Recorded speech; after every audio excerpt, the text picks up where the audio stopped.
সকলকে স্বাগত জানাচ্ছি। উম, আজকে আমরা যেটা পড়বো সেটা হচ্ছে ডিনামিক্স অফ রিজিড বডি। তো এর আন্ডারে দুইটা চ্যাপ্টার আছে, একটা হচ্ছে মোমেন্ট অফ ইনার্শিয়া আর একটা হচ্ছে আপনার ডিএলএমবার্টস প্রিন্সিপাল। এরপরে আর কিছু ব্যাপার থাকে, সেটা হচ্ছে আপনার অ্যাডভান্স মেকানিক্স এর। তো আমি অ্যাডভান্স মেকানিক্স এর জন্য একটা নোট দিয়ে দিব, সেটা দেখে নেবেন। এটাই হচ্ছে আমাদের আসলে সেই ভিডিও। আর একটা চ্যাপ্টার হয়তো বা আমরা পড়াতে পারবো না, সেই জন্য আসলে দুঃখ প্রকাশ করছি। তাছাড়া পড়াতাম ওইটা, সেটা হচ্ছে আমাদের যেন আমরা ভালোভাবে আবার রিভাইজ করতে পারি। তো এখন একটু টাইম যেহেতু কম হয়ে গেছে, আর আমরা যেহেতু একটু ডিপলি আলোচনা করে ফেলছি আগের গুলো, এই কারণে আসলে এখানে এসে আবার সমস্যা হয়ে গেছে। তো আমি এই জন্য দুঃখ প্রকাশ করছি। তবে আমি মনে করি এখন আপনারা যদি রিভাইজ করেন তাহলে ইনশাল্লাহ ভালো কিছু হবে সবকিছু। আহ, এখানেও আমরা মেকানিক্সে অনেক কিছু কভার করে ফেলছি আল্লাহর রহমতে। তো দুই একটা চ্যাপ্টার ওটাও আবার বেশি গুরুত্বপূর্ণ না, আহ, এই কারণে ওইটা ধরছি না। আচ্ছা, চাইলে এটা স্কিপ করতে পারেন, একটা এমসিকিউ আসতে পারে ওটা থেকে সর্বোচ্চ। অনেকে আমাকে মেসেজ করেছিলেন যে না, এখানে তো অনেক মার্ক, আপনার এমসিকিউ বেশি আসবে, বাট ওই চ্যাপ্টার থেকে এই চ্যাপ্টারগুলো আরো বেশি ইম্পর্টেন্ট, সুতরাং এখান থেকে আসার সম্ভাবনা বেশি, ওখান থেকে একটা দুইটা আসতে পারে, কিন্তু সাত আটটা আসবে না। তাছাড়া আমি হচ্ছে আরেকটা আছে, সেটা হচ্ছে আপনার ল্যাগ্রাঞ্জিয়ান মোশন। ওগুলো সম্পর্কে আমি একটা নোট দিয়ে দেবো, আপনি একটু দেখে নেবেন, ওখান থেকে এমসিকিউ যতটুকু আসার সম্ভাবনা আছে সেটা দেখবেন। এখন আমি করাই দিতাম, কারণ হচ্ছে ওটা হচ্ছে অ্যাডভান্স মেকানিক্স, এর জন্য আমাকে আবার নতুন করে অন্য কোথাও অন্য কিছু আগে বুঝাতে হবে, তারপর আপনাকে হচ্ছে দিতে হবে না। হুট করে আমি বলে দিলাম যে এটা মানে এটা, আপনি তো সেটা বিশ্বাস করবেন না। এই কারণে আমি এটা করাতে চাচ্ছি না, কারণ আহ, আমি চাই না যে কোনো একটা টপিক সেটা বুঝবে না, সেটা আমি পড়াবোই না প্রয়োজনে, বাট আমি পড়াবো সেটা বুঝতে হবে। ওকে, তাহলে আমরা চলে যেতে চাই যে ডিনামিক্স অফ রিজিড বডিজ। তো রিজিড বডির ডেফিনেশনটা কি সর্বপ্রথম আমাদের কাছে মনে হতে পারে যে ঠিক আছে, আমরা মনে করলাম যে আমরা আজকে যেটা পড়বো সেটা হচ্ছে ডিনামিক্স অফ রিজিড বডি। এর আন্ডারে দুইটা চ্যাপ্টার আছে, একটা হচ্ছে আপনার মোমেন্ট অফ ইনার্শিয়া আর একটা হচ্ছে আপনার ডিআলেমবার্টস প্রিন্সিপাল। তো আমি সবকিছু মেনে নিলাম, এরকম আপনার একটা ফিল আসতে পারে। তো প্রথমেই আমরা এই শিরোনামটার মধ্যে যদি যাই, শিরোনামটা কি দেওয়া আছে?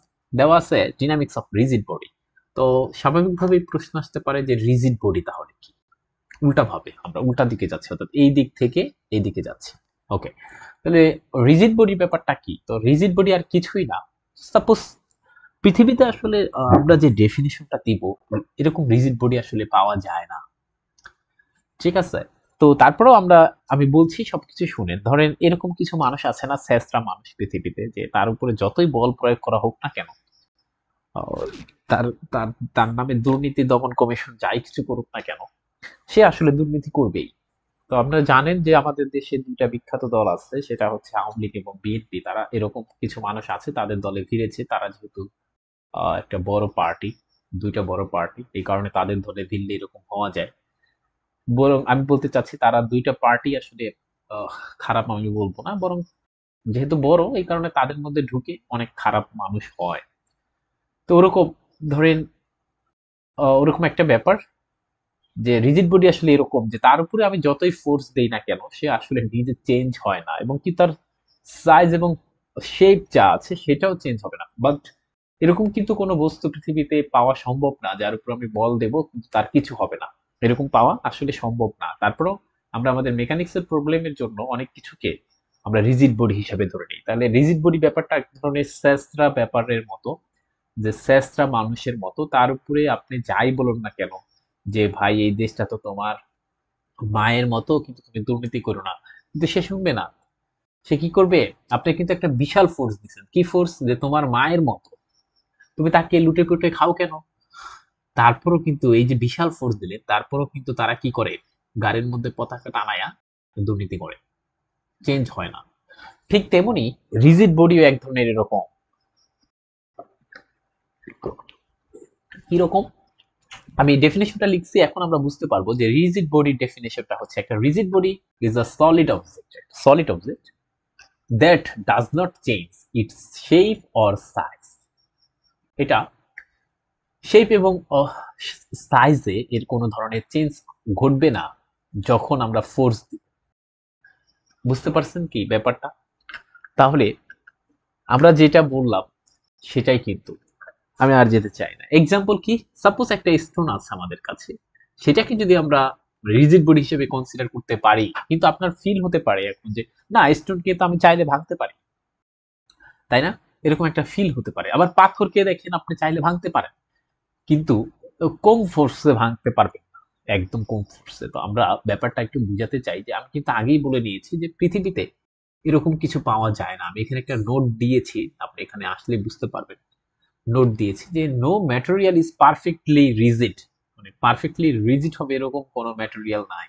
ব্যাপারটা বুঝেন, ওই যে যে আমাদের দেশ থেকে টাকা নিয়ে যায় পাচার করে, সেও কিন্তু একদিন টাকা নেয় না, কারণ তার যদি আত্মীয় স্বজন মারা যায় তার পরিবারে, তখন সেদিন মাফ করে দেয়, সেও কিন্তু ভালো হয় একদিনের জন্য। ঠিক তেমনি মানে এরকম, মানে দয়া নাই এরকম মানুষ আসলে পৃথিবীতে পাওয়া যাবে না।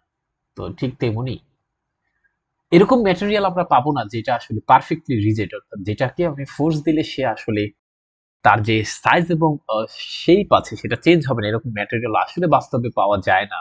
পরের লাইনে আমি লিখে দিয়েছি জাস্ট বোঝানোর জন্য। তাহলে আমরা স্বাভাবিকভাবে প্রশ্ন আসতে পারে পাওয়া যায় না, তাহলে আবার এটা নিয়ে তো ঢাক ঢোল বাজানোর প্রয়োজনীয়তা কি? তখন আমি বলছি বাট ফর মেকানিক্স প্রবলেমস আমরা মাঝে মাঝে উই অফেন অ্যাসিউম করে নেই যে বডিটা হচ্ছে রিজিড। এর ব্যাখ্যাটা কি, যে রিজিড মানে তাকে আমি ফোর্স দিছি, তার ব্যাপার আসলে কোনো কিছু হয়নি। ঠিক আছে, এই কথাটা একটু মনে রাখতে হবে। ওকে, তার মানে আমি এই যে এখান থেকে একটু কথা বলে যাই, পরবর্তীতে ডিএলআম্বার্টস প্রিন্সিপালে লাগবে। দেখেন ব্যাপারটা হচ্ছে আমাদের এত সময় সংক্ষেপ করছে, মানে আমি মনে করছি আর কয়টা দিন পাবো, এবং আমি চেষ্টা করেছি অনেক লেকচার নেওয়ার জন্য, আপনারা জানেন, এবং আমি কখনোই আমার দায়িত্ব অবহেলা করতে চাই না। তো যদি হয়ে যায় সেটা হচ্ছে যে আমি অ্যাডভান্স মেকানিক্সটা শুরু করতাম, তো সেখানে 4টা লেকচার লাগবে, 4টা লেকচার, তাও আবার বড় বড় 4টা লেকচার, মানে 1 ঘন্টা করে ছাড়া হবে না। তো আমি চাচ্ছি যে ওখান থেকে যদি একটা এমসিকিউ আসে বা দুটো এমসিকিউ আসে, তার জন্য আপনি 4টা লেকচার দেখবেন এখন লাস্ট মুহূর্তে, এটা ঠিক না এই বিবেচনায়। আচ্ছা, এখানে এই লাইনটা থেকে আমরা একটা জিনিস লিখবো, যে ধরো সাপোজ এটা একটা রিজিড বডি আছে, এর ভিতরে অ্যাকশন রিয়াকশন ঘটতে পারে, এই যে বিভিন্ন পার্টিকেল থাকতে পারে, যাই ঘটুক না কেন, দিন শেষে ধরেন অ্যাকশন রিয়াকশনকে আমি সামেশন অফ আর লিখলাম। কেন সামেশন দিলাম, এই যে অনেকগুলো পার্টিকেল আছে, এটা অ্যাকশন রিয়াকশন যা কিছু ঘটুক ভিতরে, সেটা কিন্তু জিরো হবে। কেন? কারণ আমরা বলছি যে রিজিড বডির ক্ষেত্রে আমরা কি করি, যে আসলে এই ব্যাপারটা কি ঘটছে না ঘটছে, আসলে সাইজ এবং শেপ এটা চেঞ্জ হবে না। এখানে আমরা ডিএলআম্বার্ট প্রিন্সিপালে যায় দেখবেন summation of R equals to আমরা জিরো বসাই দিই। ঠিক আছে, তো এটা একটু বলে রাখলাম এখানে, তা তখন কিন্তু আবার ব্যাখ্যা করবো না যে summation of R equals to কেন জিরো। আচ্ছা, এটা গেল। এরপর আমরা characteristics of a rigid body, অর্থাৎ রিজিড বডির কিছু নিজস্ব বৈশিষ্ট্য আছে, প্রত্যেকটা স্যাঁচরা মানুষের কিছু বৈশিষ্ট্য আছে, কিছু ভালো গুণ আছে। দেখা গেছে কোটি কোটি টাকা দুর্নীতি করেছে, কিন্তু ওই শীতকালে একদিন কম্বল বিতরণ অনুষ্ঠান হয়েছে, ওখানে যায় একটা কম্বল দিয়ে আসছে, তাহলে এটা কিন্তু তার ভালো ক্যারেক্টার। কিন্তু কি করেছে, পতাকা লাগাইয়া, দেশের পতাকা লাগায় সব টাকা হচ্ছে বাইরে পাচার করছে। তাহলে ঠিক তেমনি এই যে রিজিড বডি, তার বল বা ফোর্স প্রয়োগের ফলে সাইজ এবং শেপ পরিবর্তন হয় না, এগুলা কিন্তু এক একটা করে তার ক্যারেক্টার। তো আমরা এই রিজিড বডির ক্যারেক্টার গুলো একসাথে করতে চাই, যাতে করে আমরা পরবর্তীতে যদি এমসিকিউ আসে সেটা যেন পারি। ওকে, তাহলে এই আমরা দেখলাম যে কোনো ধরনের ডিফরমেশন হয় না, মানে ধ্বংস হবে না। ঠিক আছে, তাহলে এই কারণে লিখছি নো ডিফরমেশন, কোনো ধরনের ডিফরমেশন হয় না। কার হয় না? বলছে রিজিড বডির হয় না, আপনার আমার না কিন্তু। আচ্ছা, এই কারণে বলছে যে shape and size remain unchanged. আপনি আপনার বন্ধুকে এরকম ভাবে বলতে পারেন, আপনার বান্ধবীকে বলতে পারেন যে ধরেন তার জ্বর নেয় না বা তার কোনো অসুস্থতা নাই, সে এক ধরনের রিজিড বডি। ঠিক আছে, ওকে। আচ্ছা, ফিক্সড ডিস্টেন্স, এই কথাটা একটু ভালোভাবে পড়তে হবে। ফিক্সড ডিস্টেন্স আমি কেন বললাম? Fixed distance, distance between any two particle is always the same. অর্থাৎ ওই যে রিজিড বডির মধ্যে যে পার্টিকেল থাকে না, তাদের মধ্যে যে ডিস্টেন্সটা হয় তারা সবসময় সেম থাকে। এখন প্রশ্ন হচ্ছে কেন, এইখানে কারণ লিখে দিছে, because A rigid body is assume, আমরা ধরে নেই, কি ধরে নেই, পারফেক্টলি হার্ড, অনেক এবং সেটা কি হয় না যে ডিফরমেশন ঘটে না, তা এটা লিখছে।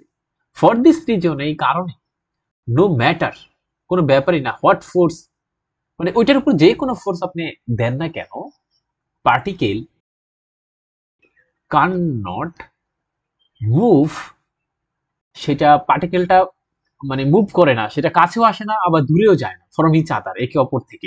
এই কারণে হচ্ছে তাদের মধ্যবর্তী যে কোনো দুইটা পার্টিকেলের ডিসটেন্স সবসময় সেম থাকে। দেখি তো বুঝতে পারছে কিনা, একত্র সুন্দর করে লিখে দিয়েছি। ওকে, তাহলে আমরা এগুলো একটু মুছে দিই, বেশি লাল কালি হয়ে গেছে। আচ্ছা, তাহলে আমরা পরবর্তীতে এটার দুটা ক্যারেক্টার লিখলে এনাফ, দুইটা ক্যারেক্টারিস্টিক্স আমরা পড়লাম। এরপরে আমরা পরবর্তীতে একটা নোট দিয়ে ওই কথাটা লিখছি, সেটা সবাই বলে ফেলছে আগে, যে এমন কোনো পৃথিবীতে আসলে এরকম কোনো কিছু পাওয়া সম্ভব না যাকে ফোর্স দিলে আসলে আপনার সেটা আসলে তার সাইজ এবং শেপ চেঞ্জ করে না। তো আমরা রিজিড বডিজ সম্পর্কে জেনে ফেললাম। তার ডিনামিক্স মানে এই যে রিজিড বডির ডিনামিক্সটা মানে কিরকম আকারে এর ধরেন আপনার গতি নিয়ে আলোচনা, এটাই তো ডিনামিক্স, তাই না? Something change with time is called dynamics. তো আমরা এখন আসলে এই যে রিজিড বডির তার ডিনামিক্সটা পড়বো, তার গতি নিয়ে আলোচনা করবো। এখন ব্যাপারটা একটু ফিল করে, রিজিড বডির ডিনামিক্সটা কিরকম হতে পারে। সাপোজ এরকম একটা পাথর আছে, বিশাল পাথর, এটাকে আপনি কি করবেন, ধাক্কা দিবেন। এখান থেকে ধাক্কা দিলে কি হয় দেখেন তো, এরকম গড়াইতে থাকে না? এখন কি এরকম এরকম ভাবে যায়, দেখেন একটু ফিল করেন তো ব্যাপারটা কেমনে বুঝাবো। এখানে দেখাই, এটা মাটি মনে করেন, সে কিন্তু দেখেন আগে আপনার ওটাকে কি বলে, ছোটকালে কোনো ড্রাম আপনারা ঠেলেছেন, ঠেললে দেখবেন ওটা কিন্তু ঘুরে ঘুরে, প্রথমে কিন্তু ঘুরে। দেখেন ড্রামের কথা কল্পনা করেন, মনে করেন, আমি ট্রাইকা দেখাই ড্রামটা। ওকে, একটা জিনিস দেখেন, মনে করেন এটা একটা ড্রাম, ওই যে পানি পুনি রাখার জন্য বা ওই যে বিক্রি করে, তো ব্যাপারটা এরকম ভাবে আঁকি, যেহেতু ড্রাম কথা বলছি। আরেকটা ব্যাপার আঁকি, এরকম একটা ড্রাম আছে। এখন আপনার বাবা বা মা বলছে আপনাকে যে এই ড্রামটা ঠেলে ঠেলে আপনি হচ্ছে ধরেন সাপোজ এখানে নিয়ে আসেন।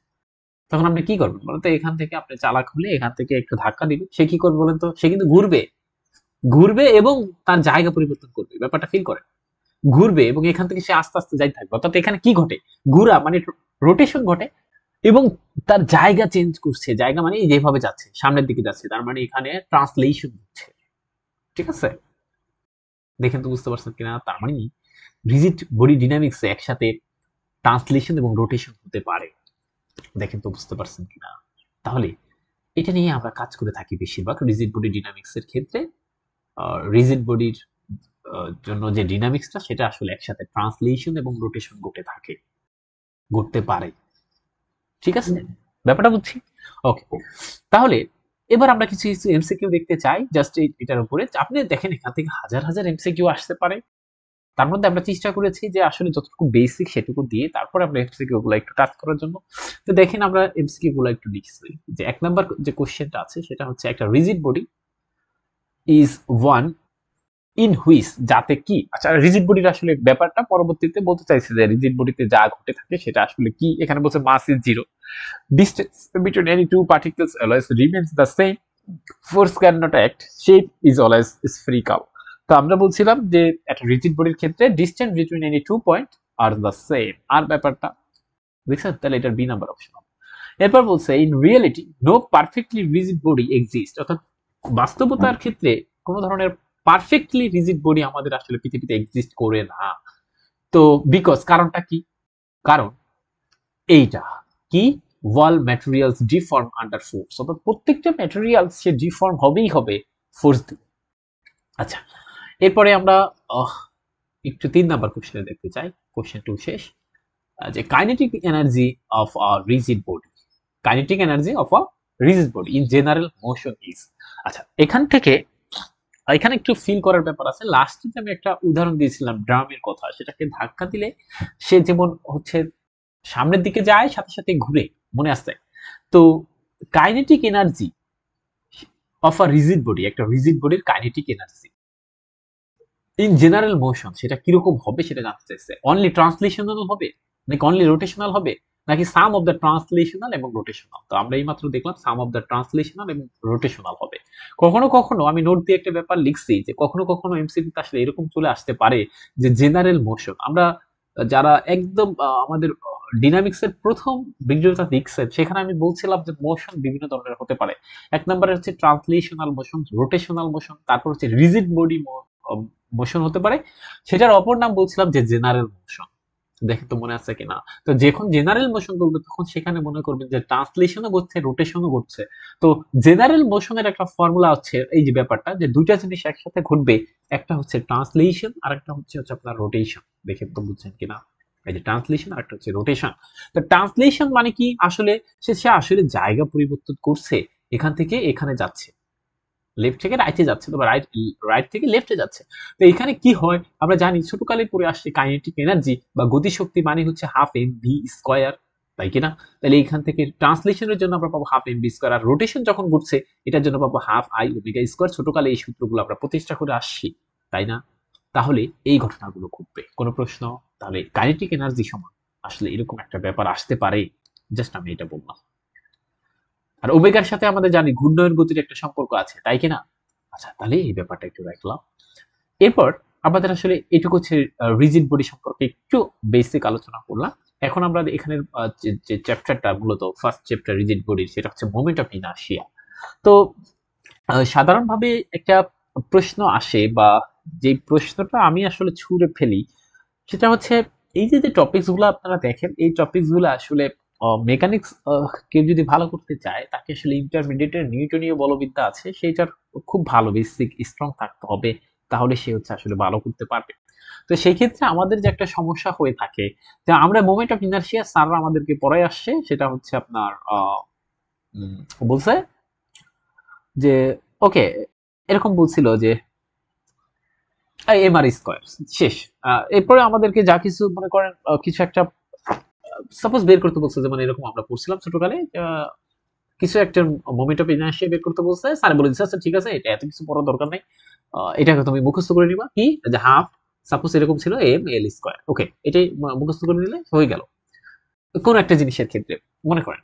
তো ব্যাপারটা হচ্ছে তখন আমরা শিখি নাই, তখন আমরা শিখি নাই, দেখবেন আপনি আমরা আসলে কোথায় বাঁচতেছি।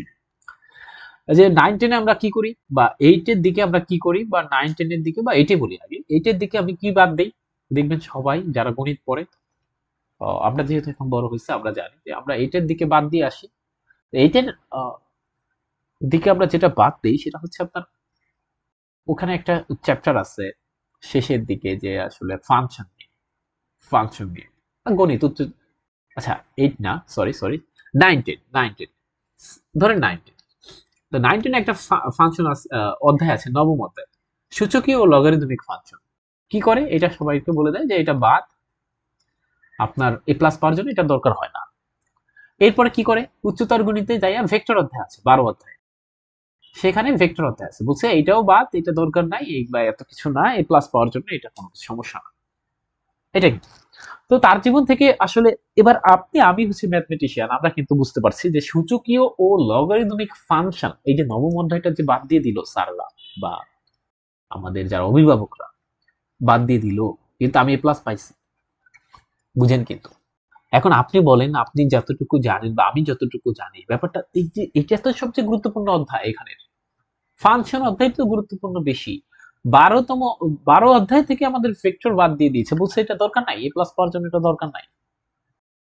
12 অধ্যায় এবং 13 অধ্যায় আছে উচ্চতর গণিত, সেখানে আসলে থ্রি ডাইমেনশনাল ব্যাপারের সূত্র আছে, বলছে ওটাও দরকার নেই, বা সূত্রগুলো মুখস্থ করে নাও। কি বলছে, সিলিন্ডারের ক্ষেত্রফল বের করবা, আচ্ছা সিলিন্ডারের ভলিউম বের করবা, আচ্ছা আচ্ছা এরকম হয়ে গেল। কিন্তু আমরা কখনো প্রশ্ন করি না যে আসলে দেখবেন আমরা যা বাদ দেই পরবর্তী ক্লাসে সেটা প্রথমে থাকে। যেমন একাদশ শ্রেণীতে যান, সেখানে ভেক্টর অধ্যায়টা প্রথমে পাবেন, এবং তখন আমাদের মনে কি আসে যে ও আমরা তো 10 এ একটা ভেক্টর পড়ছি, আমি তো সেটা পড়ে আসি নাই, তাহলে আমি পারবো না। এই যে এরকম একটা ব্যাপার আমাদের মধ্যে মানে ঢুকে গেছে, এটা একদম সহজ কথা। এই যে ভয়টা এখানে আমাদেরকে মানে আমরা শেষ হয়ে গেছি, এবং আমাদের দেশে যে শিক্ষা ব্যবস্থা সেখানে আহ, শিক্ষা কমিশন নাই, কিন্তু এই যে এত বড় কিছু হয়ে গেল দেশে, কিছুই হয়নি। সবাই মনে করে অনেক কিছু হয়ে গেছে, একজন মানুষকে ধাওয়ায় আপনি কি করছেন? এখন যারা আসবে দেখেন তো আপনার শিক্ষা নিয়ে কোনো কথা বলবে কিনা। এরকম সিস্টেম করা উচিত যে একটা চ্যাপ্টার বাদ দিলে সে আর প্লাস পাবে না। তাহলে দেখেন কজন এ প্লাস পায় বা কজন ভালো ছাত্র, ঠিক না? তাহলে আমাদের দেশে যে শিক্ষা ব্যবস্থা এই কারণে হচ্ছে আমরা আসলে দায়ী বা আমরা আসলে ভয় পাই। বাট এই যে যে পড়াগুলো মোমেন্ট অফ ইনার্শিয়া, এটা কিন্তু দেখেন ইন্টারের পড়া। এখন আপনাকে যদি আমি বলে দিই যে এটা ইন্টারের পড়া পড়ে নিবেন, তখন আপনি আমাকে ইচ্ছা মতো বকবেন যে "ধুর।" এখন আবার আরেকটা সমস্যা হচ্ছে ইন্টার আমরা পড়ে আসি নাই, এই যে বাদ দিয়ে আসছি, দেখবেন মোমেন্ট অফ ইনার্শিয়া যেগুলো গুরুত্বপূর্ণ প্রমাণ আছে সেটা দরকার নাই, প্রমাণ দরকার নাই, শুধুমাত্র প্রুফটা দরকার। ভাই এই কারণেই তো পরবর্তীতে আবার এটা নিয়ে আলোচনা হচ্ছে যে বাদ দিবেন, যেটা বাদ দিবেন আপনার জীবন থেকে সেইটা সামনে আসবেই আসবে। আপনি যদি ওই টপিক্সে থাকতে চান, সহজ কথা, ওই টপিক্সে থাকতে গেলে, ওই রিলেটেড জিনিসে থাকতে গেলে, ম্যাথমেটিক্সে থাকতে গেলে, এটা যদিও ম্যাথমেটিক্সের একটু অ্যাডভান্স ম্যাথমেটিক্সের ব্যাপার, যে আসলে আমরা এটা কেন পড়বো অনেকে বলে থাকে। তো মেকানিক্সে আমাদের যেমন আমরা ফ্লুইড ডিনামিক্স এগুলো নিয়ে যখন কাজ করতে যাব তখন আমাদের আসলে মেকানিক্সের একটা ফিল থাকে, ফ্লেভার থাকা দরকার। কারণ আমরা ম্যাথমেটিশিয়ানরা যেন সব সেক্টরে ভালো পারি। তারপরে আমরাও কিন্তু মেকানিক্সে যে একদম হাই লেভেলের অনেক কিছু জানি এরকম না। তারপর আমরা চেষ্টা তো করে যেতে পারি, তাই না?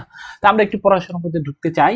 এখন প্রথমেই প্রশ্ন যেটা করা উচিত ছিল যখন আমরা ইন্টারে পড়েছি, এরকম একটা প্রশ্ন করা উচিত ছিল, why should we study moment of inertia, বা what is the importance of studying moment of inertia, এরকম একটা কোশ্চেন আমাদের স্যারদের করা উচিত ছিল। কোনটা? যে what is the importance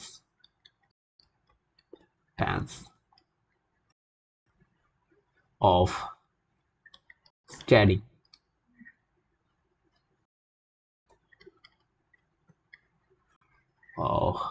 moment of inertia, moment of inertia. ওকে, তাহলে আমরা তো প্রশ্নটা কোনটা হওয়া উচিত ছিল যে আমরা কেন হচ্ছে মোমেন্ট অফ ইনার্শিয়া পড়বো, এটা হচ্ছে প্রথম প্রশ্ন থাকা উচিত ছিল। তো সেই প্রশ্নটা আমরা না করে আমরা শুধু শুধু বলে আসছি যে হ্যাঁ আচ্ছা আচ্ছা এটা এটা মানে মোমেন্ট অফ ইনার্শিয়া। তো আমরা এখন দেখতে চাই যে মোমেন্ট অফ ইনার্শিয়ার আসলে কেন পড়বো, এটা আমাদের একটু ফিল করা উচিত, তাই না? মোমেন্ট অফ ইনার্শিয়া, ওকে। তো আমরা সেই ফিলটা একটু করার জন্য আমি একটা ঘটনা বলে নিই। যেমন মনে করেন আমরা দুই ধরনের গতি পড়েছিলাম ছোটকালে। আমি আসলে ফিজিক্স সবচেয়ে দুর্বল ফিজিক্স, এবং ফিজিক্স আমি ভুলে যাই। আমি তো ম্যাথমেটিক্সে মনে থাকে না। তো ফিজিক্সে আমি কিন্তু বিশাল দুর্বল। কিন্তু ওখানে আমরা যেটা পড়ছিলাম সেটা বাংলা একটু মনে আছে যে এরকম যে আমরা দুই ধরনের গতি পড়েছিলাম। একটা হচ্ছে রৈখিক গতি আর একটা হচ্ছে কৌণিক মনে হয়। ওরকম, তাই না? আচ্ছা। তার মানে আপনি একটু ফিল করতে পারেন যে রৈখিক গতির ক্ষেত্রে একটা ব্যাপার ছিল, বেটার ছিল, সেটা হচ্ছে ভর। ভরের কাজ কি ছিল, ভরের কাজটা কি, সেটা একটু ফিল করলে আমরা সবকিছু পাওয়া যাব। ভরের কাজ ছিল যে আসলে কোনো বস্তুকে আমি সরাতে, মানে জড়তা নিয়ে ব্যাপারটা। ভর ধরেন এই বস্তুটা, এই যে এই বস্তুটার ভর বেশি, তাকে যদি আপনি, এর জড়তাও বেশি, বুঝে, এটার ভর এম বেশি। সাপোজ এখানে একটা পুচকি আছে ছোট, এটা সাপোজ এম ওয়ান, এই যে এম ওয়ান থেকে এম বড়, তার মানে আপনি সবাই একটা ফিল করেন যে এইটাকে আপনি সরাইতে গেলে ছোটটাকে আপনার সবচাইতে কষ্ট কম হবে, এবং বাংলাদেশের মানুষ চায় যে আমি ছোটটাই সরাবো। আর এটাকে যদি আমি সরাতে চাই তাহলে আমার কিন্তু বেশি কষ্ট হবে। কেন? কারণ ভর বেশি, যার ভর বেশি তার জড়তা বেশি। তার মানে এই যে রৈখিক গতির ক্ষেত্রে আমরা, রৈখিক গতি মানে বুঝতে পারছেন তো, এইভাবে যাবে, এভাবে যাবে, মানে কোনো ঘূর্ণয়ন না। তো এই যে রৈখিক গতির ক্ষেত্রে যার, আমি আবার বলছি, যার ভর বেশি তার জড়তা বেশি, যার জড়তা বেশি তাকে সরাতে বেশি কষ্ট হয়। আচ্ছা, কৌণিক গতির ক্ষেত্রে যে ঘূর্ণয়নের ক্ষেত্রে এই দায়িত্বটা কে পালন করে, মানে ভরের দায়িত্বটা কে পালন করে, মানে ভরের দায়িত্বটা কে পালন করে? বলছে ভরের দায়িত্বটা যে পালন করে সেই হচ্ছে আসলে জড়তার ভ্রামক, ব্যাপারটা ফিল করে। মনে করেন তাহলে ব্যাপারটা কি আসবে ফিল করতে গেলে, যে কৌণিক গতির ক্ষেত্রে ব্যাপারটা আপনি বুঝেন যে আসলে ঘুরে, ধরেন আপনাদের দরজা, দরজা আটকান না, এরকম করে ধরেন, এরকম একটা দরজা আছে, আমি দরজাটা একটু আঁকতে হবে আমাকে। ওকে, সাপোজ এরকম একটা আমাদের একটা দরজা থাকে, এরকম একটা থাকে, ওকে, এটার সাথে একটার সাথে লাগানো থাকে এবং আমাদের এই যে এখানে একটা ব্যাপার থাকে, এখানে একটা হাতল থাকে যাকে ধরে আমরা টানাটানি করি, এরকম করি, তাই না? আসলে এখন আমাদের প্রশ্ন হচ্ছে এই যে একে আমি কিন্তু দেখেন আমরা কিন্তু একে রোটেট করি, আসলে দরজাকে খুলি আবার অফ করি, দেখেন একে আসলে কিন্তু ঘূর্ণয়ন ব্যাপারটা আসে, ফিল করেন। তো এই যে দরজাটাকে কোথায় হাতলটা দিলে আমার কষ্ট কম হবে, কোথায় হাতলটা দিলে বেশি হবে, একটু ফিল করেন। আপনার দরজায় যেখানে হাতলটা আছে ওখানে যদি হাতলটা না হয়ে একদম গোড়ায় হতো তাহলে আপনার অবস্থা কি হতো একটু দেখেন তো। তাহলে আমি এই কথাটাই বলছি যে একটা বস্তুকে যে ঘূর্ণয়নশীল, ঠিক আছে, তাকে রোটেট করতে কতটুকু কষ্ট হবে কি হবে না, বা তাকে ঘুরাতে কতটুকু কষ্ট হবে কি হবে না, সেইটা আমি আসলে বের করতে পারি মোমেন্ট অফ ইনার্শিয়ার সাহায্যে। সহজ কথা। এই কারণে আমি এখানে লিখছি, একদম আমি যেহেতু আমার ভাষায় লিখছি, সেখানে লিখছি যে moment of inertia of a rigid body is the measure, measure কি মেজার করে, অফ হাউ হার্ড, কতটা কঠিন it is to make a body start or stop rotating, অর্থাৎ একটা বডিকে আমি রোটেট করতে চাই বা তার রোটেশনকে থামাতে চাই, সেটা কতটা কঠিন হবে বা কতটা সহজ হবে সেটা আসলে নির্ণয় করবে হচ্ছে মোমেন্ট অফ ইনার্শিয়া। তার মানে ওই যে রৈখিক গতির ক্ষেত্রে ভরের যে কাজ, কৌণিক গতির ক্ষেত্রে হচ্ছে আপনার মোমেন্ট অফ ইনার্শিয়ার সেই কাজ।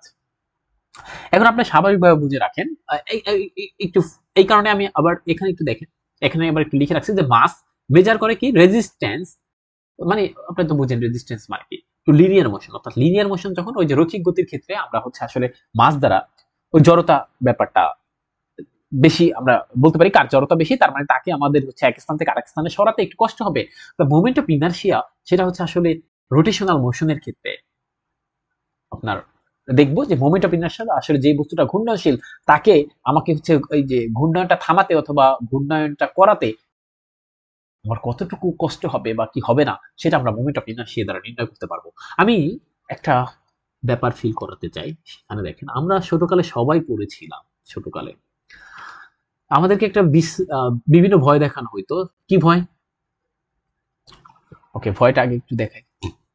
ছোটকালে এরকম একটা লাঠি নিয়ে যাই আসতো, ব্যাট, বলতো আজকে শেষ করে দেব, পারিবারিক যত কলহ আছে আমাদের উপর দিয়ে উঠাই দিত, তাই না? এরকম কিছু মানুষ থাকতে পারতো। সাপোজ এই যে একটা আমাদের কাছে, ও, এটা স্যারের বিখ্যাত একটা ব্যাট, নাম দিতে পারেন যে কোনো নাম, আপনাদের প্রত্যেকের স্যারের একটা নাম আছে, মানে অনেক পিটালে তার সেই স্যারের নাম দিত একটা, বা এই ব্যাতের নাম আমাদের স্যারে দিত, যে সেটা হচ্ছে কালো মানিক। বিকজ এই ব্যাতের নাম ছিল আমাদেরকে যেটা দিয়ে মানে মারতো সেটার নাম কালো মানিক। কারণ হচ্ছে এটা কালো মানিক বলার কারণ ছিল যে এখান থেকে কিছু কালো কালো দাগ কাটা ছিল আমাদের স্যারের ব্যাটটাতে, এবং খুব ভালো মানের ব্যাট ছিল, বুঝেন তো। এবার যেটা একটু ফিল করেন, তো এই কালো মানিকের আপনাকে এগুলো এখন যা বলবো একটু ফিল করার ব্যাপার। ধরেন আপনার দুইটা আঙ্গুল, মনে করেন এই সোজা বরাবর একদম মধ্য বরাবর ধরে তারপর এটাকে ঘুরাতে চাচ্ছেন। আপনি এখন একটা চাইলে একটা কাজ করেন, সেটা হচ্ছে আপনার যদি স্কেল থাকে, স্কেল, আমি যা বলছি সেটা কথা বলুন, একটা স্কেল থাকলে স্কেলটা বের করেন, বের করার পর একদম মাঝ বরাবর দুইটা আঙ্গুল দিয়ে একে দেখেন আপনি ঘুরান, বা আর একদম লাস্ট কোণা বরাবর তাকে ঘুরানোর চেষ্টা করেন, একদম লাস্ট প্রান্তে যে কোনো একটা প্রান্তে ঘুরানোর চেষ্টা করেন, দেখেন আপনি কাকে বেশি তাড়াতাড়ি ঘুরাইতে পারেন। ফিলটা করছেন? দেখি তো বুঝতে পারছেন কিনা। ওকে, আমি একটু যদি একটা ভিডিও দেখাই তাহলে মনে হয় ভালো হবে। আপনার একটু থাকেন, আমি ভিডিওটা আনার চেষ্টা করছি। ওকে, আমরা একটু দেখাতে চাই। এই যে দেখেন একটা লাঠি, এটার মাঝ বরাবর দেখেন, এই যে মাঝ বরাবর ঘুরালে কত সুন্দর ঘুরলো, আর কিন্তু একদম প্রান্তে ঘুরলো সেটা কিন্তু আপনার একটু কষ্ট হলো, দেখেন,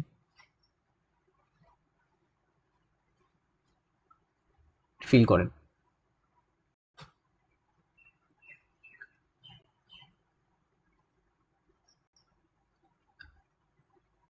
ঠিক আছে, আমি আবার একটু দেখাই। ওই দেখেন ওইটা একদম কিনারাতে ধরে অনেক কষ্ট হচ্ছে, এই যে দেখেন মাঝখানে ধরে তাড়াতাড়ি ঘোরানো যাচ্ছে, বাট এই কিনারাতে একটু বেশি কষ্ট হবে কিনারাতে ধরে, এটাই আমি বুঝাতে চাইছি। ওকে, এটা বুঝতে পারছি এই ব্যাপারটা ঘটে, তাই না? আচ্ছা, এবার স্বাভাবিকভাবে প্রশ্ন আসতে পারে, ঠিক আছে আমরা কেন পড়বো সেটা আমরা শিখলাম, তো আমরা হচ্ছে আসলে ডেফিনেশনটা চাই। তো আমরা এটা একটু মুছে ফেলি, কারণ এটা যেহেতু আমরা ভিডিওতে দেখাই ফেলছি, এটা একটু মুছে ফেলি। Definition of the moment of inertia.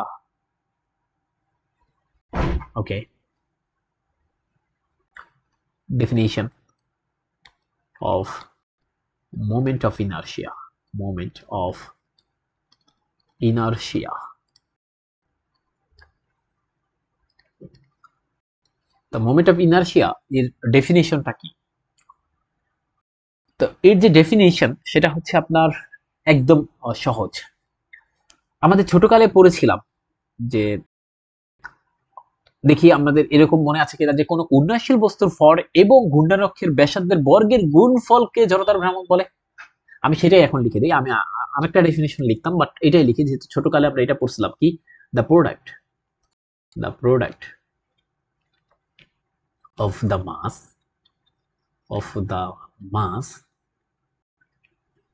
of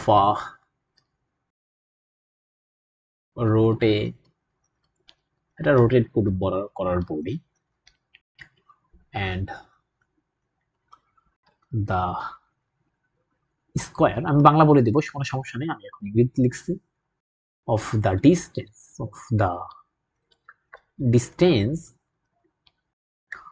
of its axis of rotation is called, এটাকেই বলা হবে the moment of inertia. The moment of inertia. ছোটকালে কি পড়ছিলেন? আবার বলছি, কোনো ঘূর্ণনশীল বস্তুর ভর, তাহলে আমি লিখছি এই যে দা মাস, এই যে ঘূর্ণনশীল বস্তুর ভর, এটা দ্বারা আমি এটা বোঝাচ্ছি যে এই যে দা মাস অফ আ রোটেটিং বডি, একটা ঘূর্ণনশীল বস্তুর মাস, এবং কি ঘূর্ণন অক্ষের সাপেক্ষে বা ঘূর্ণন অক্ষের ব্যাসার্ধের, এই কারণে লিখছি ব্যাসার্ধের বর্গের গুণফল, একত্রে মাস এবং ওই যে ঘূর্ণায়ক্ষের ব্যাসার্ধের বর্গের গুণফল, তাই এই কথাই লিখছি দা স্কয়ার মানে আসলে বর্গ, of the distance of its Axis of rotation, এদের প্রোডাক্ট, এই যে সামনে আবার লিখছি দা প্রোডাক্ট, এদের প্রোডাক্টে কি বলা হবে? বলা হবে হচ্ছে মোমেন্ট অফ ইনারশিয়া। এবং ছোটকালে আমরা এরকম সূত্র শিখতাম, দেখে সবার মনে আছে কিনা? সূত্রটা এরকম ছিল যে, আমি একটু অন্য কালি নিয়ে আসি, কালো কালি। এরকম একটা ব্যাপার ছিল যে, সাপোজ আমি যদি এই ডেফিনেশনের জন্য একটা ব্যাপার লিখি, সাপোজ আমাদের এরকম একটা পার্টিকেল আছে যার মাস হচ্ছে m, এরকম একটা পার্টিকেল আছে, এটার মাস হচ্ছে m। সাপোজ আমি এখান থেকে বুঝাই আবার, আচ্ছা এরপর একটু ডট ডট দিই, যেহেতু আসলে ব্যাপারটা ঘূর্ণয় ব্যাপারটা, এই কারণে ডট ডট দিচ্ছি। কি করলো এই পার্টিকেলটা, এই যে এভাবে ঘুরতেছিল, দেখেন এটা কিন্তু 3 ডাইমেনশনাল ব্যাপার। কাকে? এটা 3 ডাইমেনশনাল ব্যাপার, এটা একটু ফিল করতে হবে। ওকে, তাহলে এভাবে ঘুরতে ঘুরতে সাপোজ এরকম এরকম এরকম এরকম এটা ঘুরতেছে, হ্যাঁ 3 ডাইমেনশনাল ব্যাপার। ওকে, আমাদের আঁকাটা একটু বাঁকা হয়েছে, আঁকার জন্য আমি আসলে, তাহলে আমি একটু অন্যভাবে এঁকে দিই। ওকে, আঁকাটা বাঁকা হয়েছে,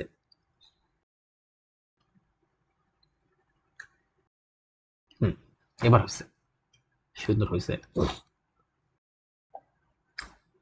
এখান থেকে পার্টিকেলটা সরাই ফেলি, পার্টিকেল লাল করে দিই। এই যে হচ্ছে একটা পার্টিকেল, তার ভর হচ্ছে m এবং সে হচ্ছে এভাবে ঘুরতেছে। এবার একটু ফিল হয়েছে নাকি? এবার সুন্দর লাগতেছে।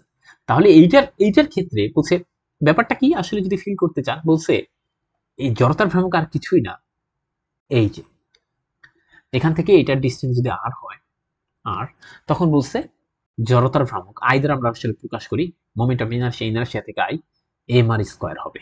এটা কিন্তু একটা সিঙ্গেল পার্টিকেলের ক্ষেত্রে, শুধু একটা পার্টিকেল। দেখেন এখানে কিন্তু বলছি একটা পার্টিকেল, এটা একটু বুঝতে হবে।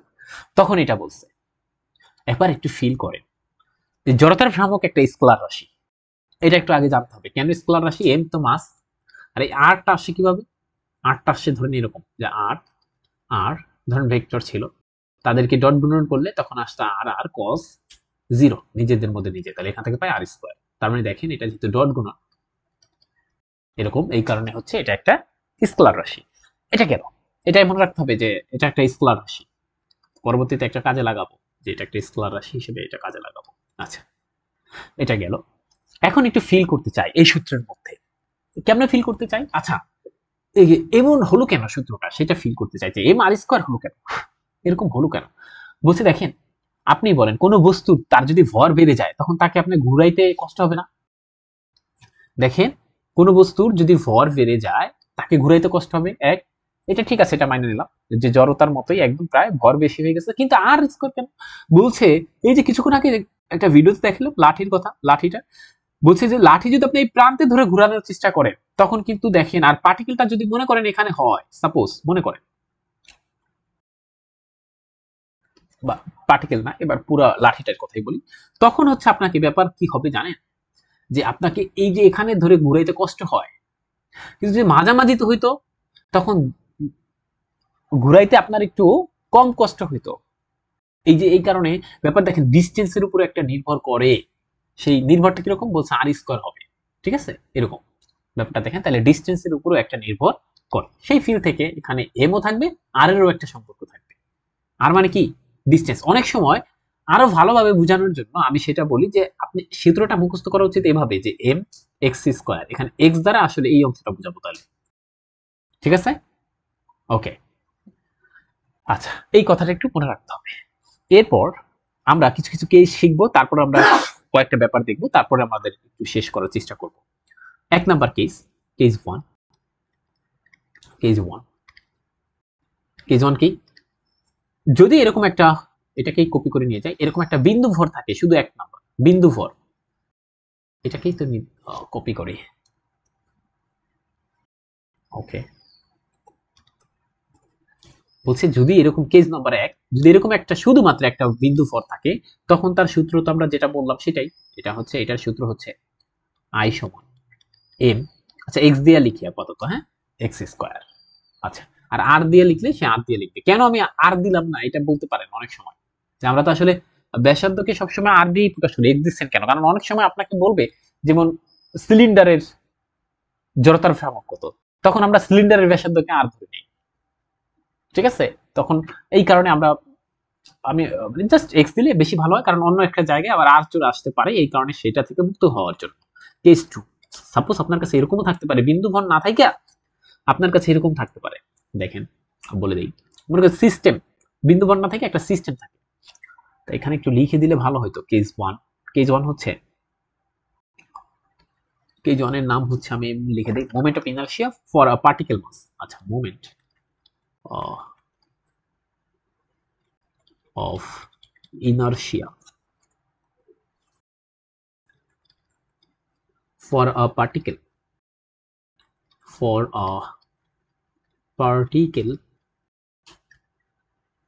of mass.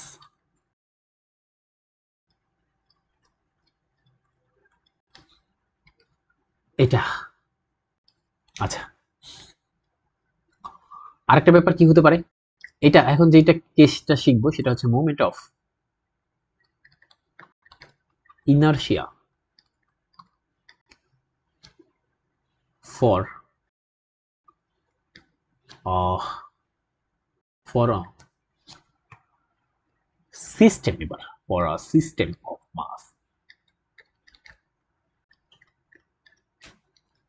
System of mass. আমরা দেখাই এটার এরকম ব্যাপারটা, তো এটা একটু দেখাইতে গেলে আমাকে কয়েকটা আঁকতে হবে।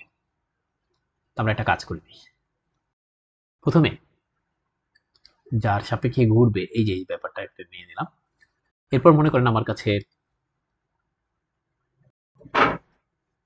এরকম একটা ব্যাপার আছে, একটা সাপোজ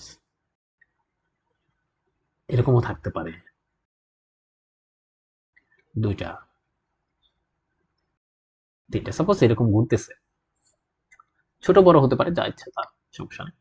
সাপোজ এখানে আপনার অনেক সিস্টেম অফ মাস মানে অনেকগুলা মাস আছে। সাপোজ এখানে একটা বিন্দু দিলাম, এটা নাম হচ্ছে আপনার M1।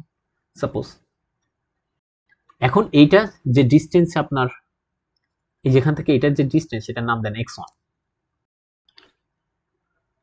x1 ওকে। এখানে আরেকটা পার্টিকেল আছে, এটা হচ্ছে M2। তো এখান থেকে যে এই যে ডিস্টেন্সটা আছে সেটার নাম দেন হচ্ছে আপনার x2। আচ্ছা, এরপর এখান থেকে এটার নাম দেন আপনার হচ্ছে সাপোজ x3, আর এটার নাম হচ্ছে M3 পার্টিকেলটা। ওকে, তাহলে এটা হচ্ছে x3। এখন দেখেন এখানে কিন্তু সিস্টেম অফ মাস আছে, মানে একের অধিক আছে।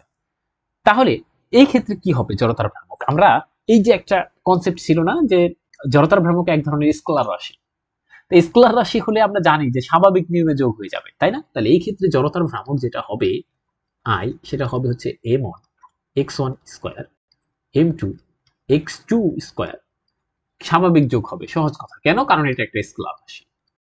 x3 স্কয়ার, দেখে তো বুঝতে পারছে কিনা? তাহলে এটাই হচ্ছে আমাদের সিস্টেম অফ মাসের জন্য। আচ্ছা, এরপর একটা ব্যাপার আছে, কখনো কখনো এরকম থাকতে পারে, ধরেন একটু দেখাই কেস, এরকম যে কেস 3, না এরকম না, ব্যাপারটা এরকম দেখেন, আমি একটা, আচ্ছা একটা বস্তু নিলাম,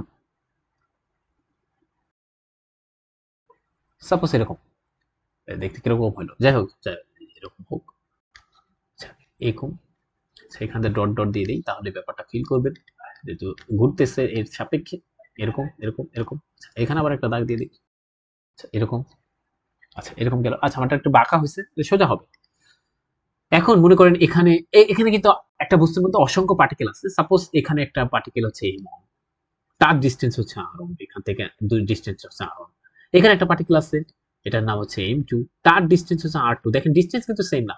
আরেকটা পার্টিকেল আছে, অনেকগুলো পার্টিকেল নিতে পারবেন, কোনো সমস্যা নেই। এখানে একটা পার্টিকেল আছে এরকম, এটার নাম দেন M3, তার ডিসটেন্স হচ্ছে R3, বা x1 দিয়ে দিতে পারেন, আমরা যেহেতু x দিয়ে শিখতেছি, x এখানে x, এখানে x দেন। ওকে, তাহলে ব্যাপারটা দেখেন, একটা বস্তুর মধ্যে বিভিন্ন পার্টিকেল বিভিন্ন অবস্থানে কিন্তু অবস্থান করে, দ্যাট ইজ এই যে x1 x2 x3 এরা কিন্তু এক একটা এক এক রকম। তখন কি হবে, মানে এখানে অসংখ্য পার্টিকেল থাকতে পারে, ইনফাইনাইটলি মেনি পার্টিকেল আছে একটা বস্তুর মধ্যে। তখন জড়তার ভ্রামকটা আসলে এরকম হবে না যে একটা হচ্ছে আয়ন, আয়ন কাকে বলবো, এটাকে বলবো এমন x1 স্কয়ার কে আয়ন বলবো, I2 I3 এরকম করে ডট ডট কত চলতে থাকবে, অনেক। কেন? কারণ ইনফাইনাইটলি মেনি পয়েন্ট আছে। সাপোজ মনে করে নিলাম আমরা n পর্যন্ত দিলাম এখন আপাতত। আচ্ছা, তাহলে এখানে সূত্রগুলো বসে দিই, m1 x1 square m2 x2 square, আমরা কিন্তু আর নিতে পারিনি, এখানে n সংখ্যক আছে, হ্যাঁ মনে করেন পার্টিকেল, আর এখানে তো ইনফাইনাইটলি মেনি পার্টিকেল আছে, যদি আঁকতে চান এরকম এরকম এরকম এরকম ডট ডট ডট ডট দিতে চান তাহলে দিতে পারেন। ওকে, এরকম। তারপর হচ্ছে আপনার m3 x3 হোল স্কয়ার, এরকম ডট ডট ডট চলতে চলতে কত mn xn হোল স্কয়ার। ঠিক আছে? আচ্ছা, এবার একটা কথা শুনুন, তাহলে এটাকে আমি সংক্ষেপে লিখতে পারি না এরকম, যে summation of n equals to 1 2 হচ্ছে, সাপোজ এখন আপাতত n লিখতেছি, পরে বুঝাবো। এরপর এখানে পাবো হচ্ছে কি m x স্কয়ার লিখলাম, ঠিক আছে? আচ্ছা, তো এইটা দ্বারা আসলে বুঝাবে, আপনি চাইলে কখনো কখনো এখানে এরকমও দিতে পারেন যে এখানে m n x n, এটা না দিয়ে আমি যেহেতু n n না দিয়ে এরকম বুঝালাম শর্টকাটে। আচ্ছা, এবার একটা কথা বুঝেন, এখানের মধ্যে কি n সংখ্যক পার্টিকেল থাকবে নাকি ইনফিনিটলি মেনি সংখ্যক পার্টিকেল থাকবে? ইনফিনিটলি মেনি, তাই কিনা? এবং ব্যাপারটা একটু বুঝেন, এই যে পার্টিকেল এখানে একটা থাকবে, এখানে একটা থাকবে, এখানে একটা থাকবে, এখানে একটা থাকবে, এখানে একটা থাকবে, মানে গিচিমিচি করা থাকবে, ব্যাপারটা একটু বুঝেন। তাহলে আমি যদি এই ব্যাপারটাকে আরেকটু ব্যাপারে একটু ভাঙাই লিখি, যে আসলে এখানে তো n সংখ্যক পার্টিকেল থাকবে না, এখানে একটু ভাঙাই লিখি, কি থাকবে, এরকম ইনফিনিটলি মেনি সংখ্যক পার্টিকেল থাকতে পারে, ইনফিনিটলি মেনি। সাথে সাথে এই যে m1 m2 m3 এগুলা কি, এগুলো কিন্তু পার্টিকেল, এবং সেই পার্টিকেল গুলার একটা থেকে আরেকটা ডিস্টেন্স মনে করে নিলাম ডেল এম টেন্স টু হচ্ছে 0। ঠিক আছে? তাহলে দেখেন আমরা যে একটা কনসেপ্ট পাইছিলাম, ইন্টিগ্রেশন কেন শিখি সেইটা আগে শিখবেন। আমি কিন্তু প্লে লিস্ট বলে দিয়েছি যে আমরা বেসিকটা দরকার।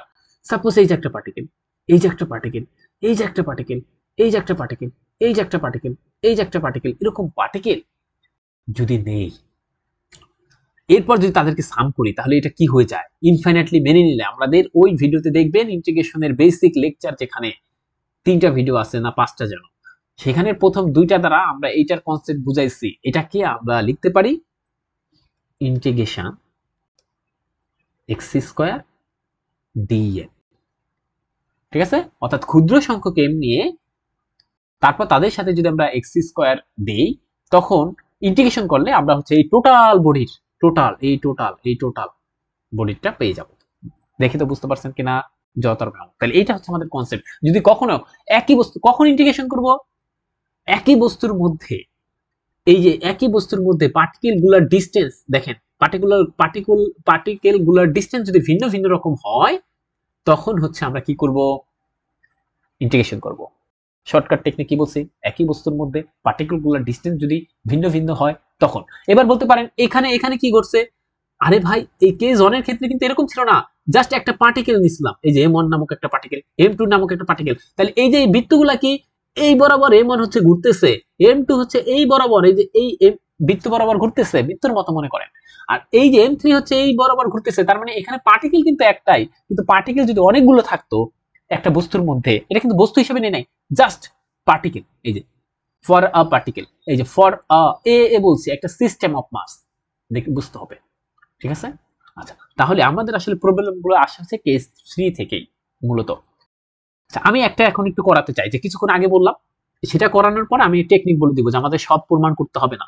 কিন্তু এখন একটা বলি, আমাদের ছোটকালে পড়ছিলাম, একটু বলে দেই ওইটা। ছোটকালে পড়ছিলাম একটি সরু সুষম দণ্ডের মধ্যবিন্দুগামী দৈর্ঘ্যের সাথে লম্বভাবে গমনকারী অক্ষের সাপেক্ষে জড়তার ভ্রামক কত। হয়তোবা লিখতে পারেননি, আমি আবার একটু বলে দিচ্ছি। আচ্ছা, আগে একটা বলছে, একটা আমি আর ওটা লিখলাম না, আপনি ওটা বইতে পাই যাবেন। সরু সরু সুষম দণ্ডের মধ্যবিন্দুগামী দৈর্ঘ্যের সাথে, কি বিন্দুগামী, মধ্যবিন্দুগামী। তাহলে এখান থেকে এটা একটু বলবেন, এখান থেকে, আচ্ছা অন্য কালার দেই, মধ্যবিন্দু হিসেবে এখানে হইতে পারে মধ্য, দেখি তো মধ্য, ঠিক আছে, আচ্ছা ঠিক আছে, এই যে মধ্যবিন্দুগামী, মনে করেন এটাই মধ্যবিন্দুগামী, লম্ব মধ্যবিন্দুগামী দৈর্ঘ্যের সাথে লম্বভাবে, দেখেন এই যে লাঠি যে আছে, এই যে সরু দণ্ড, এটার সাথে কিন্তু লম্বভাবে আছে গমনকারী অক্ষের সাপেক্ষে জড়তার ভ্রামক। এখন এইটার জড়তার ভ্রামকটা আমরা বের করতে চাই, কার, সরু সুষম দণ্ডের, ঠিক আছে? তাহলে আমরা একটা কাজ করি, দেখেন এটার মোট ভর, এই যে এটার মোট ভর লিখে রাখি, টোটাল মাস, এটা হচ্ছে আমরা ধরে নিলাম m, আর টোটাল লেন্থ যেটা আছে, লেন্থ হচ্ছে আমরা ধরে নিলাম স্মল l। আচ্ছা, এখন আমাদের এটার ক্ষেত্রে মুখস্থ করাইছে যে যদি এরকম একটা সরু সুষম দণ্ডর মধ্যবিন্দুগামী দৈর্ঘ্যের সাথে লম্বভাবে গমনকারী অক্ষের সাপেক্ষে কোনো কিছু জড়তার ভ্রামক বের করতে বলে, তখন এটা সরাসরি হবে হচ্ছে হাফ, এই যে সরি এরকম i 1/12 ml²।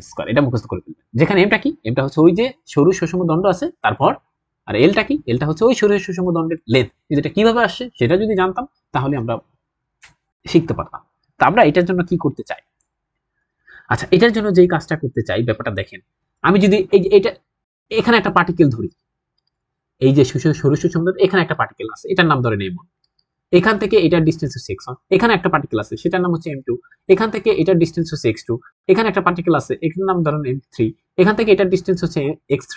তাহলে দেখেন এই যে এই দণ্ডের মধ্যে বিভিন্ন পার্টিকেল আছে, ওই যে যার সাপেক্ষে আমাকে বলছে, ঠিক আছে, যার সাপেক্ষে যেটাকে আমি ঘুরাবো, সেখান থেকে কিন্তু এক এক রকম ডিসটেন্স পাওয়া যাচ্ছে। তখন আমরা যে ব্যাপারটা করে থাকি, যে এক এক রকম ডিসটেন্স যদি পায় থাকি, তখন আমরা ইন্টিগ্রেশনের ধারণা নিব, সাহায্য নিব।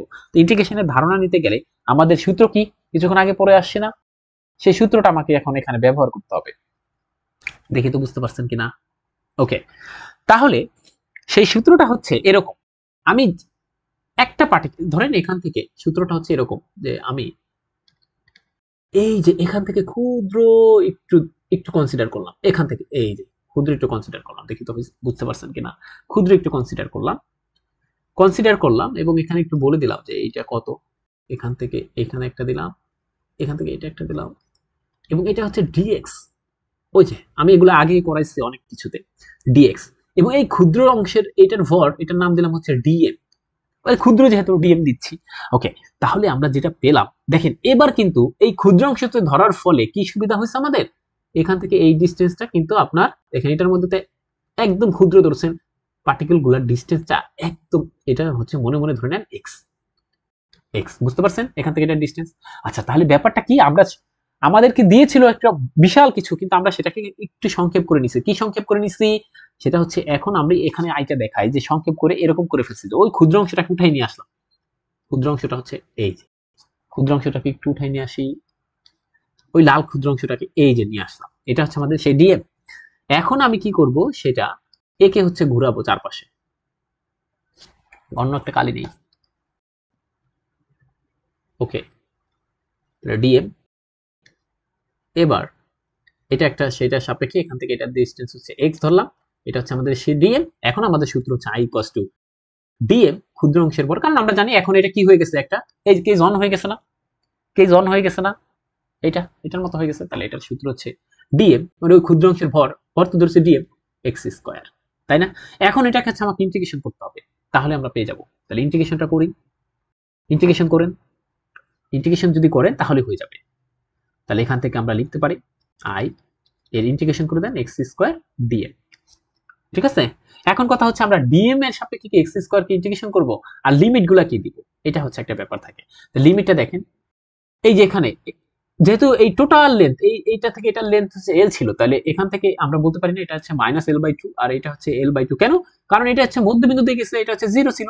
দেখেন বলছি কিন্তু শুরু সুষম দণ্ডের মধ্যবিন্দুগামী দৈর্ঘ্যের সাথে লম্বভাবে গমনকারী অক্ষের সাপেক্ষে জড়তার ভ্রামক নির্ণয় করতে বলছিলাম। তাহলে এখানে মাইনাস এল বাই টু থেকে এল বাই টু, তা আমরা সেটা বসাই দেবো এখানে, মাইনাস এল বাই টু থেকে প্লাস এল বাই টু। আর ডিএম কে এখন আমাকে পরিবর্তন করতে হবে, কারণ আমি এক্স স্কোয়ার কে যে ইন্টিগ্রেশন করবো ডিএম এর সাপেক্ষে করবো। এখন ডিএম থেকে কিভাবে পাইতে পারি, সেটা একদম ঐকিক নিয়ম কি, এল দৈর্ঘ্যের ভর, এই যে এই জিনিসটা টোটাল ছিল এল দৈর্ঘ্য, তার ভর কিন্তু ছিল এম। ওকে, তাই এখন আমার একক দৈর্ঘ্যের ভর কত হবে, এম বাই এল। আচ্ছা, এরপর আমার ডি, তাহলে এখন আমি কি কতটুকু নিয়েছিলাম, কতটুকু নিয়েছিলাম, আমার দরকার কি, এখান থেকে দেখেন এই যে ডিএক্স দৈর্ঘ্য আপনি নিয়েছিলাম, তাই না? তাহলে ডিএক্স দৈর্ঘ্যের ভর কত হবে, সেটা হবে হচ্ছে M by L into dx. এইটাই হচ্ছে আমাদের সেই ক্ষুদ্র অংশের ভর, এই ডিএম অংশের ভর, তাই না? এখানে বসাই দেবো মাইনাস এল বাই টু, এটা হচ্ছে এল বাই টু। এখন এখান থেকে যদি এখানে বসাই x square M L dx, এটা যদি বসান এখন করবেন, করে দেখবেন এই ইন্টিগ্রেশনটা যদি পারফর্ম করেন তাহলে 1/12 এম এল স্কয়ার আসে। এভাবে হলো আসছিল আমাদের। এখন কথা হচ্ছে যে আমাদের পরীক্ষার হলে কি এত সময় থাকবে না, এত সময় থাকবে না, তার মানে একটু বুঝে দিলাম। তখন আমাকে কি করতে হবে, তাহলে আমাকে বিভিন্ন ধরনের বিভিন্ন কিছুর জড়তার ভ্রামক বের করতে দিবে। যার কাছে বই আছে সে যেন বইটা খুলে, কোথা থেকে, আসলে জড়তার ভ্রামকের আমার কনসেপ্টটা দরকার ছিল। এরপর দেখেন আমি একটু বলে দিচ্ছি যে এখান থেকে কি আসবে, আমি একটু বইটা খুলে বলে দিচ্ছি। তা আপনাকে কি কি কাজ করতে হবে, আপনার কাছে যদি থাকে তিতাসেরই আপাতত বলছি বিসিএস বিষয়ভিত্তিক গণিত, সেখানে দেখবেন চ্যাপ্টার 4 জড়তার ভ্রামক দেওয়া আছে। তো এরকম দেখবেন বিভিন্ন অংশ কাটছে কুটছে, এটা আপনার তো দরকার নাই। এখন হচ্ছে এই জড়তার ভ্রামকের ফর্মুলাগুলো আপনাকে মুখস্থ করে ফেলতে হবে। আমি কিছু ফর্মুলা পিডিএফ করে দিয়ে দিব, বাকি ফর্মুলাগুলো আপনাকে বাকি ফর্মুলাগুলো আপনাকে দেখে নিতে হবে। এবং বিসিএস এ ধরেন 27 বিসিএস এ কোনটা আসছে এরকম একটু স্টেট মানে জাস্ট রেজাল্ট গুলো মুখস্থ করে যাইতে হবে, দেখি তো আমরা বুঝতে পারছি কিনা, ঠিক আছে? আচ্ছা, মনে করেন বলে দিল যে আমাকে এরকম একটা বের করতে বলছে, find the moment of inertia of a uniform triangular lamina. কি বলছে, ইউনিফর্ম ট্রায়াঙ্গুলার ল্যামিনা। তো এর ক্ষেত্রে কিন্তু বের করা যায়, এই যে এর ইন্টিগ্রেশন পারফর্ম হবে। আমি তো বেসিক বুঝাই ফেলছি, এখন কথা হচ্ছে এটা কত হবে, এটা তো আপনার ড্রাইভ করতে আসবে না, শুধুমাত্র এমসিকিউ আসবে। দেখবেন এটা রেজাল্ট হচ্ছে 1/6 এম এইচ স্কয়ার। দেখেন তো বুঝতে পারছেন কিনা? আচ্ছা, তাহলে এইগুলা একটু জেনে যেতে হবে। এবং এখানে এইচ এর পরিচয় দেওয়া আছে বইতে, এম এর পরিচয় দেওয়া আছে, সেগুলো একটু জানতে হবে। তাহলে আপনি হচ্ছে এমসিকিউ এর অ্যানসার করতে পারবেন। এখন বলেন এরকম আছে ধরেন 20টার মতো আছে, এখন এই প্রত্যেক 20টা যদি আমি এখন দেখা শুরু করি তাহলে অনেক টাইম যাবে। আপনার আমি কিছু দিয়ে দিব, বারবার বলছি আমি ইন্টারের গুলা দিয়ে দিব, আর আপনি হচ্ছে বাকি যেগুলো আছে আমি বলে দিলাম তিতাস বই থেকে, ওইখানের মোমেন্ট অফ ইনারশিয়া গুলো একটু মুখস্থ করে যেতে হবে। আর বেসিক তো বলে ফেললাম যে আসল ঘটনাটা কি ঘটে, এটা গেল হচ্ছে আমাদের। আচ্ছা, এরপর এখান থেকে আপনি শুধুমাত্র পরবর্তী চ্যাপ্টার যেটা, তো আমি কি বললাম আপনাকে, আমি পাঠাই দেবো এখানে মোমেন্ট অফ ইনার্শিয়ার ব্যাপারটা, আর আপনি এখানে শুধুমাত্র ডিএ লাম্বার্ট প্রিন্সিপালের স্টেটমেন্টটা দেখে যাবেন। লাম্বার্টস প্রিন্সিপালের স্টেটমেন্ট, বারবার বলছি শুধুমাত্র স্টেটমেন্টটা দেখবেন। আর এরপরে যা আছে ওগুলো সব বড় বড় ম্যাথ, এর উপরে ডিএ লাম্বার্টস প্রিন্সিপাল দিয়ে যা ম্যাথ আছে সেগুলো বড় বড়, আসলে ওগুলো আপনার দরকার নাই, আপনি বই খুলে দেখতে পারেন। আমার কথা বিশ্বাস না হলে শুধুমাত্র প্রিন্সিপালটা দেখে যাবেন, স্টেটমেন্টটা দেখে যাবেন, আর কোনো কিছু দরকার নেই, ঠিক আছে? আচ্ছা, ডিএ লাম্বার্ট প্রিন্সিপালটা যদি আমি বুঝাইতে চাইতাম, তো এটা একটু একটু ঘটনাগুলো বলতে হতো, একটা গল্প বলতে হতো, এই কারণে আমি আর বলছি না। তো ডিএ লাম্বার্ট প্রিন্সিপালটা শুধু স্টেটমেন্ট দেখে যাবেন, ওখানের ম্যাথগুলো আসার মতো না, সহজ কথা। হ্যাঁ, তো এই পর্যন্তই, সবাই ভালো থাকি, সুস্থ থাকি, আল্লাহ হাফেজ।